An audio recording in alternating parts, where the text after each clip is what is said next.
You know, it's a curious thing how we navigate this dance of human relationships. We are constantly looking for signs, for signals, for some indication that we are either on the right path or desperately lost. And isn't that the most fascinating game? This perpetual hide and seek between what appears to be and what truly is. I'm often amused by how we search for formulas in matters of the heart, as if there were some cosmic equation that could spare us the magnificent chaos of human connection. If a man says these 7 things, leave him immediately. What a peculiar notion, as if the complexity of a human being could be reduced to a handful of phrases, as if the vast ocean of consciousness that exists within each of us could be contained in 7 warning signs. But perhaps there's something deeper here, something beyond the superficial advice columns and clickbait wisdom of our modern world. Perhaps what we're really talking about is awareness, that exquisite capacity to truly see and truly hear not just the words that float on the surface, but the currents that move beneath them. You see, language is a fascinating vessel. Words are not merely sounds we make, they are revelations of our inner landscape. And sometimes, certain words reveal chasms so deep within a person that to venture further into relationship with them is to risk falling into those very depths yourself. The first revelation comes when a man consistently says, "You're overreacting," or "You're too sensitive." Now, isn't that interesting? Consider what's really happening in this moment.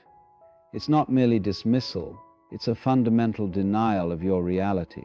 And what could be more violent than to have your experience of existence negated? It's as if someone were telling the wave it has no right to rise from the ocean. But you are the wave and the ocean simultaneously. Your feelings, your perceptions, they aren't separate from the fabric of reality. They are threads within it. When someone consistently attempts to convince you that what you feel isn't real, they are not simply disagreeing with you, they are attempting to separate you from your own nature. They are saying, "The ocean I perceive is the only ocean there is." The second revelation appears in the phrase, "If you really loved me, you would." Ah, what a marvelous trap. Love becomes not a state of being, but a transaction. Not a flower that blooms naturally, but a commodity to be bartered.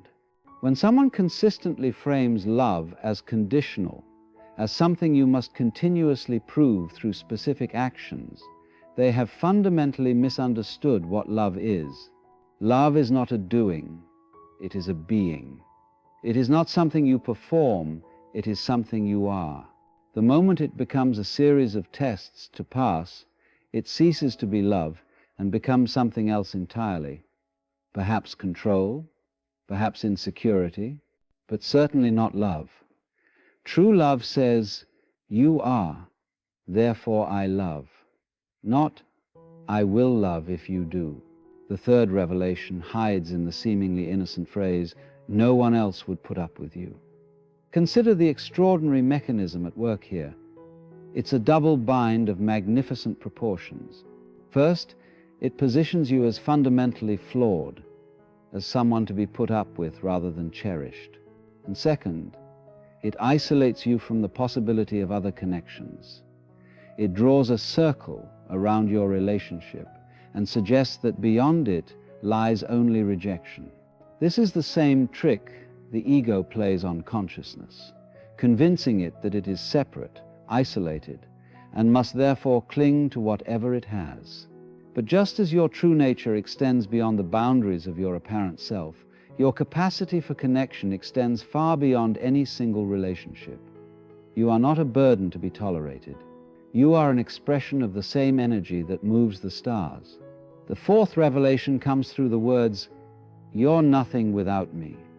Oh, what a desperate illusion this is.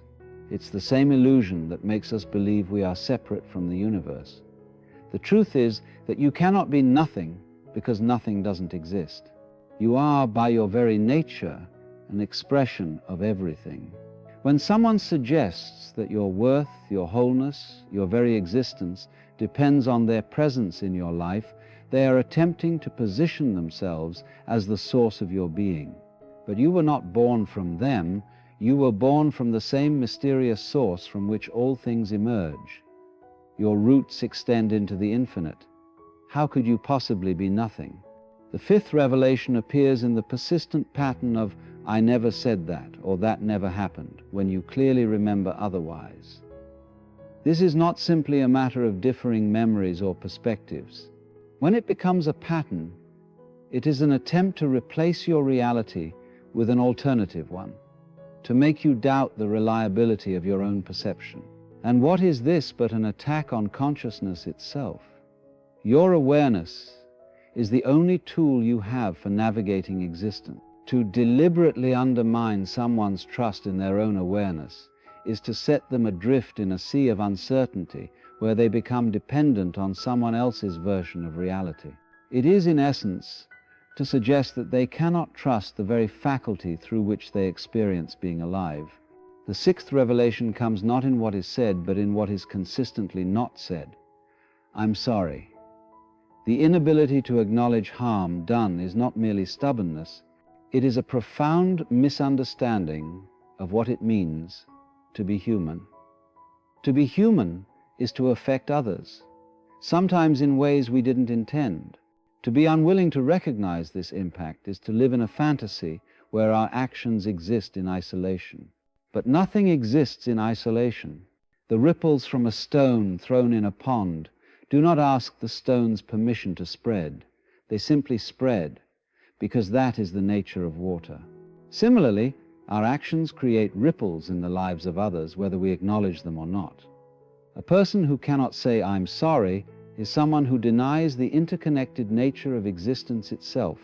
And the seventh revelation, perhaps the most subtle yet profound, comes when someone regularly says, "You belong to me." Property is a curious concept we've invented, isn't it? We draw imaginary lines around pieces of the world and say, "This is mine." But can one consciousness really own another? Can one expression of the universe possess another expression of the same universe? The moment someone sees you as something to be owned rather than someone to be experienced, they have fundamentally misunderstood what you are. You are not an object. You are a process. You are not a noun. You are a verb.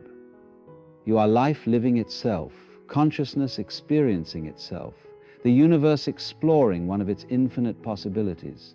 How could such a miracle belong to anyone? Now, I'm not suggesting you should simply walk away from every relationship where these phrases appear. That would be another formula, another attempt to simplify the glorious complexity of human connection. What I am suggesting is awareness, the capacity to recognize when words reveal a fundamental misalignment in how two people perceive reality.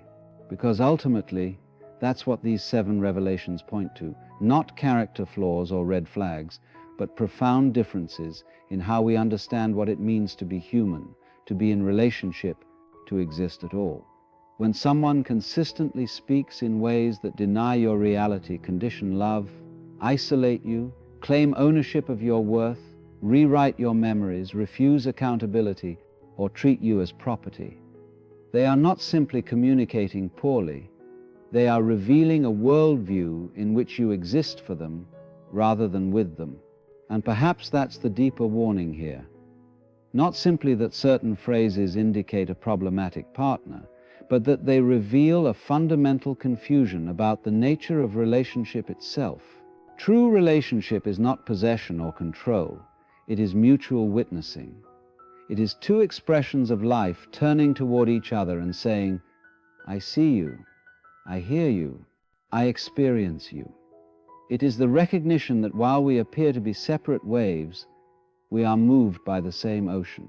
So perhaps instead of a list of phrases that signal when to leave, what we really need is a deeper understanding of what it means to stay, to remain in connection with another being, not out of need or fear or habit, but out of the clear recognition that in their presence, your experience of being alive is somehow enhanced, your awareness somehow expanded, your capacity for joy and growth and wonder somehow increased.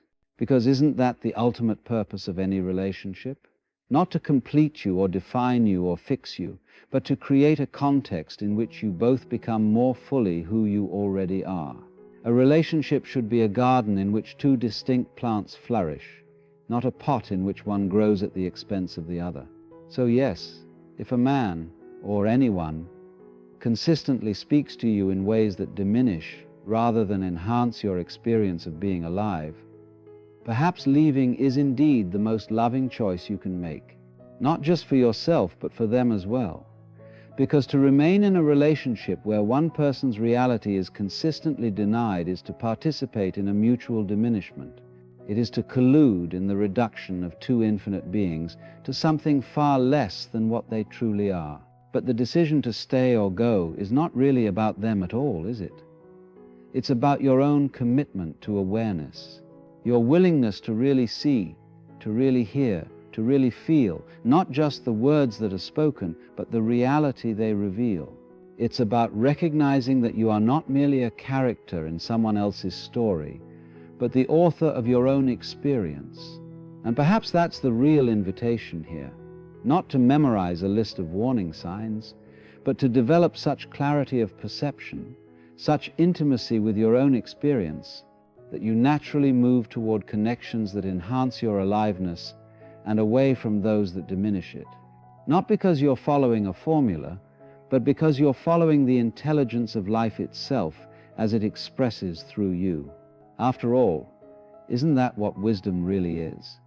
Not the accumulation of knowledge or rules or strategies, but the development of a perception so clear that it naturally moves in harmony with what is. A bird doesn't need to be told which way the wind is blowing. It feels it directly and adjusts its flight accordingly. Perhaps relationship could be that simple. Not easy, but simple. A constant sensing of, does this connection allow me to fly more freely, or does it clip my wings? The answer to that question will never be found in a list of phrases to avoid, but in the quiet space of your own awareness as it encounters another. It will be found in the body as it either expands or contracts in someone's presence, in the breath as it either deepens or becomes shallow, in the subtle sensations of either greater aliveness or gradual diminishment. Trust those signals. They are not separate from wisdom. They are wisdom expressing through the particular instrument that is you.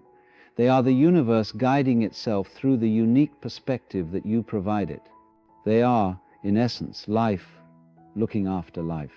And if you've found value in these reflections today, perhaps consider subscribing to this channel, leaving a like, and sharing in the comments below a moment when you trusted your own awareness in a relationship and what resulted from that choice. Your story might just be the permission someone else needs to trust their own experience a little more deeply. Remember, we're all just walking each other home. And sometimes the most compassionate thing we can do, both for ourselves and others, is to recognize when our paths need to diverge.